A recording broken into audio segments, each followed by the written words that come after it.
এক ছিল হাতি, তার কোনো বন্ধু ছিল না। খুব নিঃসঙ্গ ছিল বলে হাতিটার মনে অনেক দুঃখ জমা ছিল। বনে জঙ্গলে একা একা হাঁটছিল সে। হাঁটতে হাঁটতে এক পিঁপড়ের সঙ্গে দেখা। পিঁপড়েটা হাতির মুখের দিকে ভালো করে তাকিয়ে বুঝতে পারল হাতিটার মনে অনেক দুঃখ জমা হয়ে আছে। সে হাতিটাকে জিজ্ঞেস করল,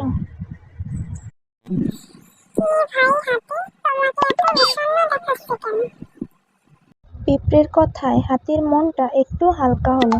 হাতি ভাবল, যাক, পিঁপড়ে তার মনের দুঃখটা বুঝতে পেরেছে তাহলে। ভারী ভালো লাগলো হাতির। হ্যাঁ ভাই পিঁপড়ে, আমার মনে অনেক দুঃখ, তাই একা একা হাঁটছি একটু হালকা হবার জন্য। মনে দুঃখ থাকলে বুঝি কেউ একা হাঁটে?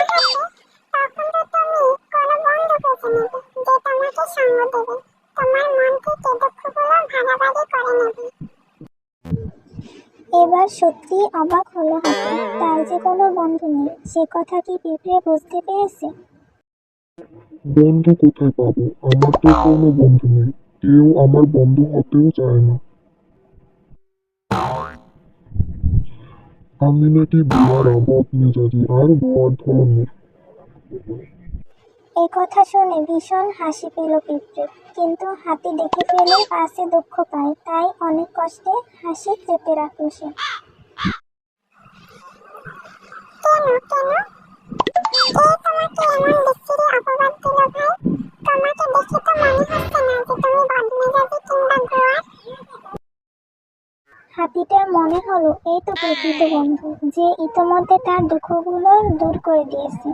তাই বিনয়ের সাথে হাতি বলল, সত্যি করে বলো তো ভাই পিঁপড়ে, আমি কি খুবই খারাপ প্রকৃতির? সব বাজে কথা, তোমার সাথে আলাপ করে মনে হচ্ছে তোমাকে আমার বন্ধু করে নিই। এবার হাতি যেন আকাশের চাঁদ পেয়ে গেল।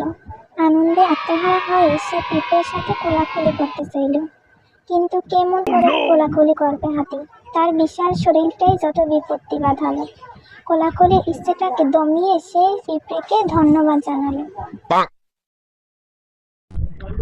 হ্যাঁ ভাই পিঁপড়ে, আমাকে তোমার বন্ধু করে নাও।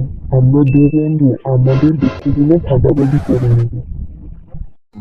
এরপর একে অপরকে বন্ধু করে নিয়ে পাশাপাশি হাঁটতে শুরু করলো ওরা। কিছুক্ষণ হাঁটার পর এক অদ্ভুত আবদার করে বসলো হাতি। সে পিঁপড়েকে বলল,